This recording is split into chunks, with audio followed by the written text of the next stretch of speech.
자, 잘 쉬고 오셨습니까? 자, 그러면 계속 이어나가서 4장 셰시부터 계속 이 얘기를 이어나가 보도록 하죠.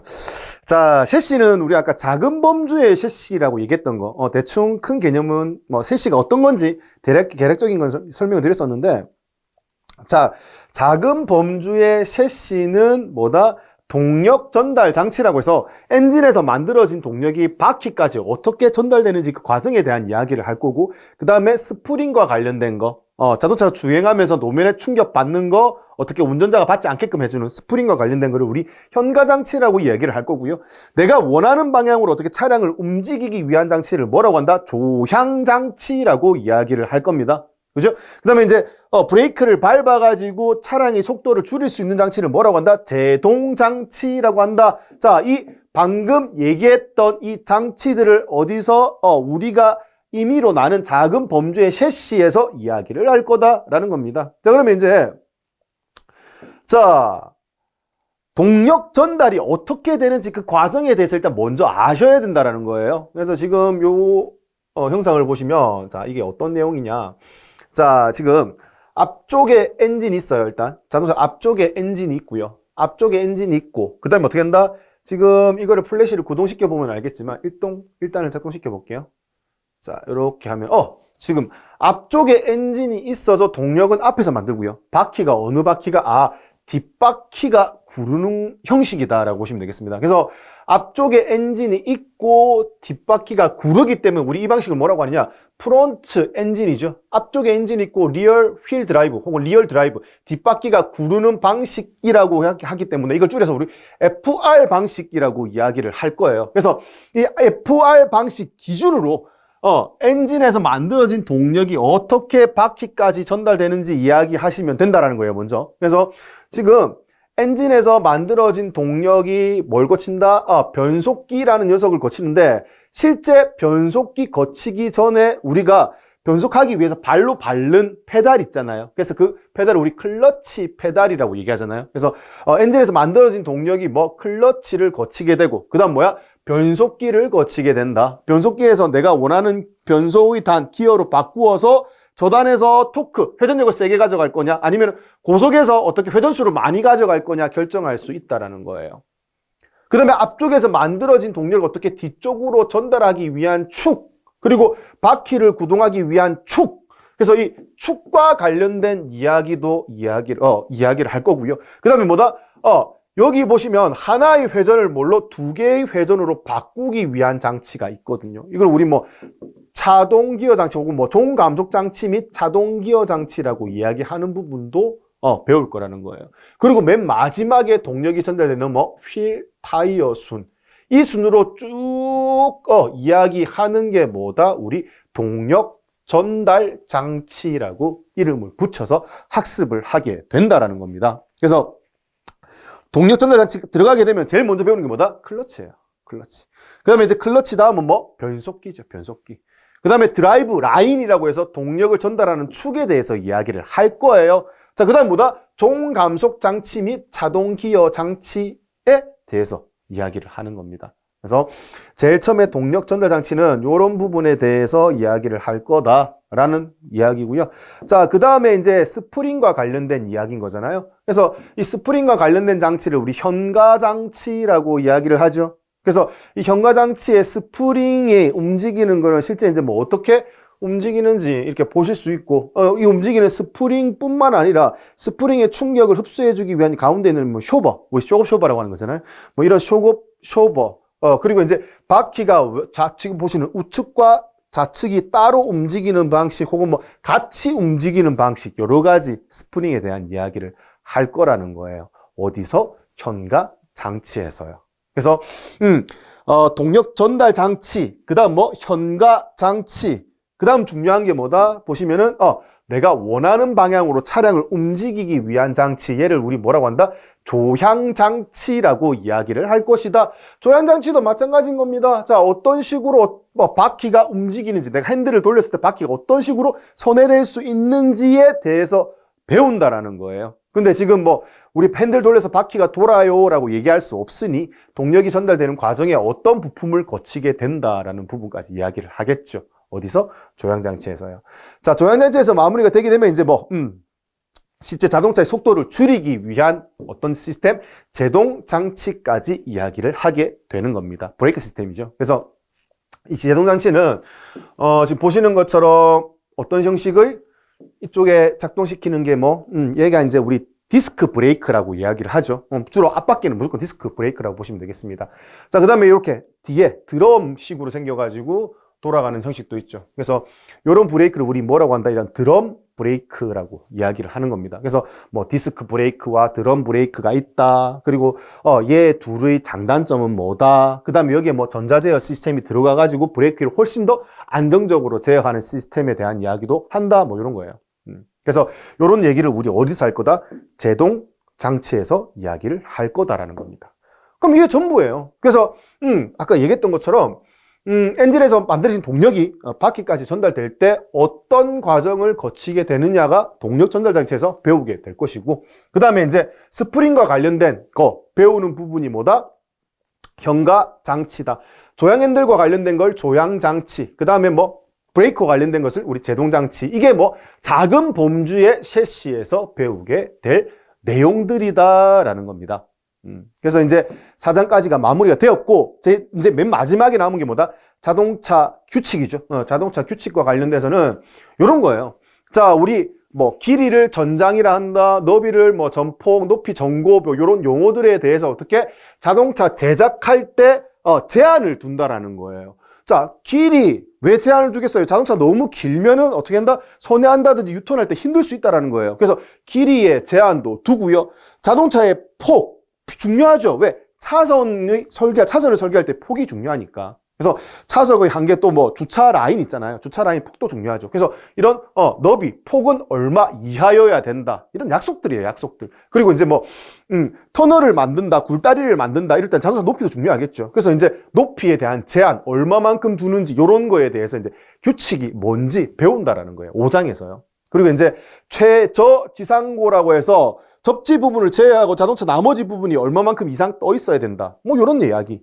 그리고 이제 자동차의 총 중량, 무게 중요하겠죠. 왜? 무거운 차량, 엄청나게 무거운 차량들이 지나가면 도로 아스팔트 다 깨지지 않겠습니까? 그래서 그런 제한들도 둘 수 있다라는 거예요. 이런 거에 대해서 배우는 게 뭐다? 5장에서 배우는 자동차 규칙과 관련된 이야기인 겁니다. 자, 그러면 우리가 정리했던 거 다시 한번 큰 그림 그리면서 한번 다시 정리를 해보도록 하죠. 자, 자동차 구조 원리는요. 자동차 구조 원리는 뭐다? 자동차 일반 엔진, 전기, 셰시, 그리고 자동차 규칙, 이렇게 5가지로 나눌 수가 있다라고 했던 거. 그죠? 요거는 반드시 머릿속에 들어가 있어야 할 부분인 거고요. 자, 그 다음에 요거를 조금 더 세분화해서 보면은 이제 이렇게 되는 거죠. 자, 자동차 일반에서는 우리 뭘 배운다? 처음에 자동차 정의, 그 다음 자동차 분류, 나누는 거, 그 다음 기본 구조와 재원에서는 뭘 배우게 된다? 요거예요. 자, 그 다음에 이제 엔진에서는 엔진의 개요, 그 다음에 엔진의 중요한 부위, 주요부, 자, 그 다음 냉각장치, 윤활장치, 휘발유, 그 다음에 휘발유에서 나오는 배출가스 줄을 어떻게 줄여야 되는지도 중요하겠죠. 그래서 배기가스 정화장치, 그럼 이게 LPG, 그 다음 디젤 엔진, 요런 순서로 배우게 된다라는 거예요. 뭐가? 엔진 구조하게 들어가게 되면은요.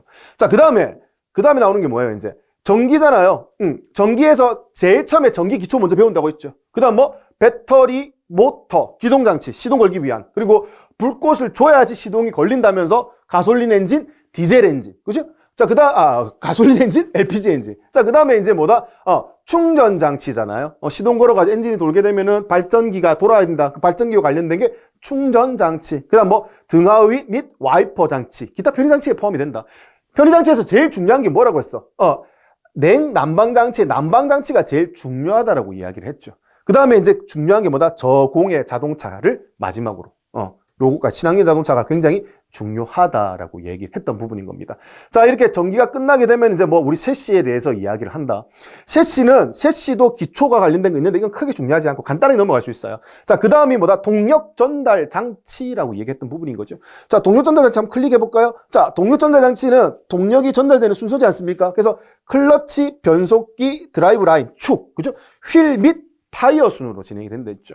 자, 그 다음에 경과 장치는 뭐 스프링, 그 다음에 쇼버, 그 다음에 하나로 차축으로 묶여 있는지 따로 움직이는지 종류, 그 다음에 뭐 진동, 그 다음에 여기에 전자 제어 시스템 들어간 것까지. 자, 그럼 경과 장치가 마무리되면 그 다음 뭐다? 핸들과 관련된 거. 핸들을 돌렸을 때 좌우바퀴 어떻게 움직이는지에 관련된 이야기를 할 거라는 거예요. 그죠? 이제 조향장치가 여러 가지 내용 나와 있고, 그 다음에 이제 있는 게 뭐다? 브레이크와 관련된 거죠.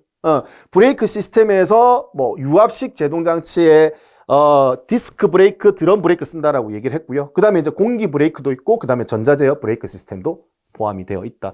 여기까지 하시게 되면 이제 남은 건 뭐밖에 없다? 자동차 규칙밖에 없는 거잖아요. 자동차 규칙은 기출 문제를 보시면 알겠지만 그렇게 비중이 비중이 많은 편이 아니에요. 그래서 기출 문제를 보고 이거 비중이 그렇게 많지는 않고 이것 중에서 비중이 어떤 게 제일 높은지에 대해서는 문제를 풀다 보면 감을 잡으실 수 있다라는 거예요. 그렇게 요 내용을 배우시면서 자동차 구조 원리 배우시면서 다시 와가지고 요 트리를 한 번씩 더 생각할 필요성이 있다라고요. 자, 그러면 이제 요렇게 트리를 정리를 해가지고 올해 지금 촬영하는 기준이죠. 2021년 서울시에서 나왔던 문제 중에 하나를 보는 거예요. 자동 변속기에 사용되는 유성기어에서 캐리어를 고정하고 썬기어를, 무슨 말인지 모르겠죠. 일단 자동 변속기의 얘기고 유성기어 장치의 얘기다, 그죠? 그럼 자동 변속기와 유성기어 장치의 내용을 봤는데, 기출 문제 푼다고 봤는데, 이후에 시험 공부하면서 봤는데 이게 어디 부분인지 모르겠어. 이러면 안 된다고요. 학습이 제대로 됐다라면 자동 변속기이기 때문에 셰시 구조에 포함이 되겠구나. 그죠? 셰시 중에서 동력 전달 장치, 변속기는 동력 전달 장치잖아요. 그리고 동력 전달 장치 안에서 얘는 자동 변속기니까. 자동 변속기 안에를 봐야 된다는 개념인 거죠. 그래서 이런 정리가 잘 되어 있어야지만 우리가 아까 얘기했던 것처럼 자, 여기서 여기서 셰시였어. 그리고 동력 전달 장치였지. 거기서 변속기였지. 근데 자동 중에 자동 변속기였지. 자동 변속기에서 여러 가지가 있는데 유성기어 장치 요 얘기구나. 유성기어 장치, 썬기어, 링기어, 캐리어, 증속, 감속 요거 관련된 문제구나 라는 겁니다. 그러면 얘가 뭔데? 얘가 교재의 목차기 때문에 교재 순서 찾아가지고 그때그때 내가 필요한 내용 찾기가 훨씬 더 쉽다라는 거예요. 그 위치 내용 정리하기가요. 그래서 요거는 반드시 머릿속에 들어가 있어야 된다. 이 전체적인 트리가요.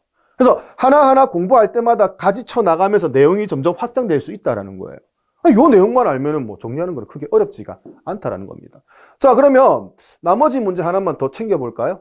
서울시에서 나왔던 거예요. 자, 요 상태에서 자,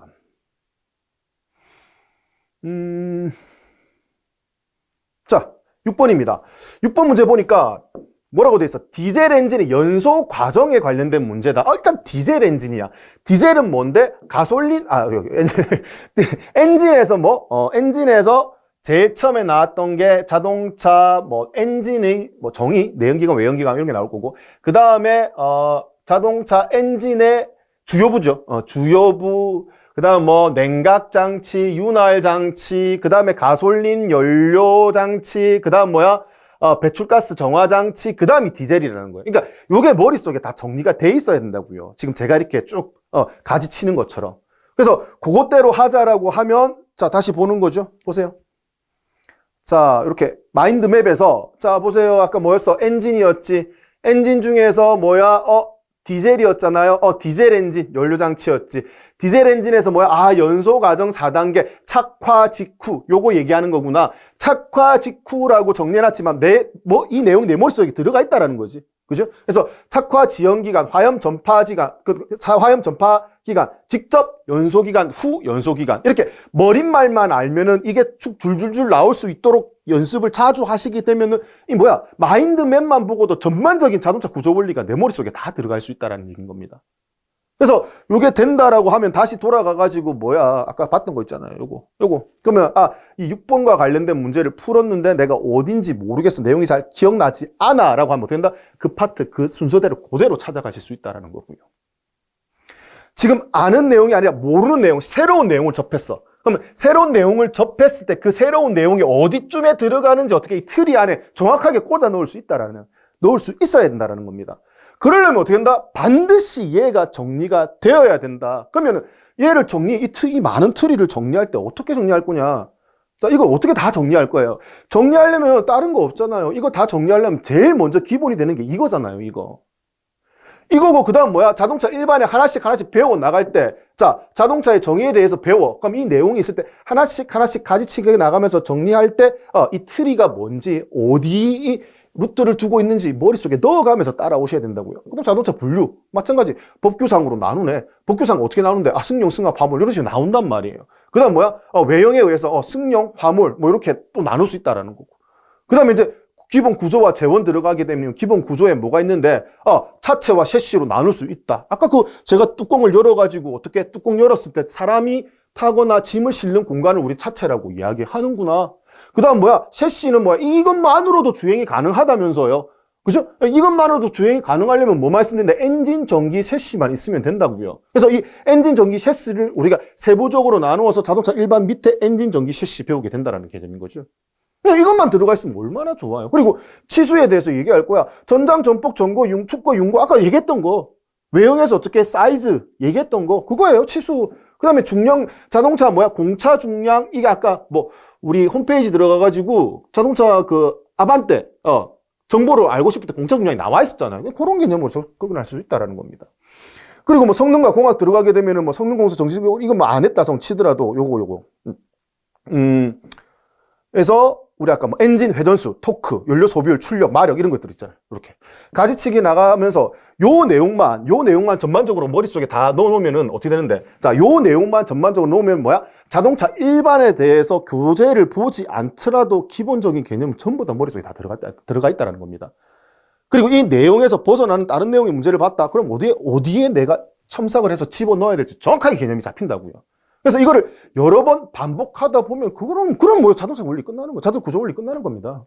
그래서 너무 어렵게 생각하실 필요가 없어요. 자, 그러면 다시 자동차 구조 원리는 이제 어떻게 공부하면 된다? 자, 자동차 구조 원리는 자, 학습하실 때 전체적인 그림을 보듯이 관망하라고 했어요. 그럼 그 관망하는 게 뭐다? 요거잖아요, 요거. 자동차는 어떻게 된다? 자동차 일반, 엔진, 전기, 셰시, 자동차 규칙 이렇게 5가지로 나눌 수 있다더라. 그 다음 수업 들어가가지고 디테일하게 하나씩 교재 보면서 넘어갈 때 어떻게 한다? 본인만의 마인드맵을 만들어서 하나 가지쳐서 그때 만들어 나가라고요. 그래야지 내가 교재를 보면서 공부를 할 때 내가 어디쯤 다 하고 있는지 알 수 있잖아. 내가 가는 길이 정확하게 명확하게 나와 있기 때문에 내가 길을 잃어버리지 않는다고요. 그림 보면서 그림 한 곳에 계속 붙어가지고 항만 있네. 나중에 숲풀만 있네. 저기 산이 있네. 그것만 보는데 나중에 이게 조합이 안 된다니까. 학은 어디에 있는 건지, 숲풀은 어디에 있는지, 나무는 어디에 있는지. 그게 안 된다고요. 그래서 어떻게 한다? 전체적인 그림을 먼저 보고 위치를 파악하고 하나씩 디테일하게 들어갔을 때 이 전체적인 개념이 흔들리지 않는다고요. 이때 오래 기억할 수 있다라고. 그게 응용도 가능하다라는 얘기죠. 이렇게 학습을 하시게 되면요. 그래서 자동차 구조고 그렇게 생각하실 필요 없어요. 이렇게 해서 따라오시면 된다라는 겁니다. 그래서 A부터 Z까지 기존에 안다라는 생각 없이 차근차근 하나씩 다 풀어 드릴 겁니다. 자, 그리고 이제 지금 앞선 연도에 미리 공부하신 분들 있잖아요. 학습을 하셔가지고 시험을 치신 분들 있잖아요. 내가 좀 알고 있는 분들 있잖아요. 더 위험해요. 더 공부 많이 하셔야 돼요. 왜? 내가 알고 있다라고 생각하고 있었는데 막상 시험장에 가서 문제를 풀면은 내가 알고 있다라고 했던 문제들 기본적으로 실수를 엄청나게 많이 해왔었고요. 그래서 두 번째, 세 번째 내가 학습하시는 분들도 처음 공부한다라는 생각으로 이 마인드맵 순서에 맞춰가지고 하나씩 디테일하게 놓치지 말고 꼼꼼하게 따라오셔야지만 보다 경력을 활용할 수 있다는, 경험을 활용할 수 있다는 겁니다. 보다 안정적으로 높은 점수를 받을 수 있다는 개념인 겁니다. 자, 초심자는 어떻게 제가 A to Z 하나씩 하나씩 따라오실 수 있게끔 짚어드릴 거고요. 그 다음에 미리 공부를 하신 분들은 어떻게 한다? 싹 다 잊어버리고 어떻게 처음부터 같이 하나씩 하나씩 챙기면서 따라오시면 좋겠다는 겁니다. 그리고 이제 마인드맵 같은 경우는 정리되어 가지고 제가 실제 강의하면서 어떻게 이 마인드맵 프로그램 쓰는 거하고 하나씩 정리하는 거하고 실제 관련된 내용을 어떻게 정리해 나가시면 되는지 본인 스스로의 마인드맵을 만들 수 있게끔 제가 알려드리도록 하겠습니다. 그리고 이제 뭐 학습하면서 중간에 첨부 파일로 제가 만들어 놓은 마인드맵 전부 다 가지고 있는 것들을 어떻게 파일로 공유할 수 있게끔 올려드리도록 하겠다라는 거예요. 이렇게 준비해서 하게 되면은 뭐 자동차 구조 원리 크게 어렵지 않습니다. 충분히 전부 다 좋은 점수 받으실 수 있게 되는 거고요.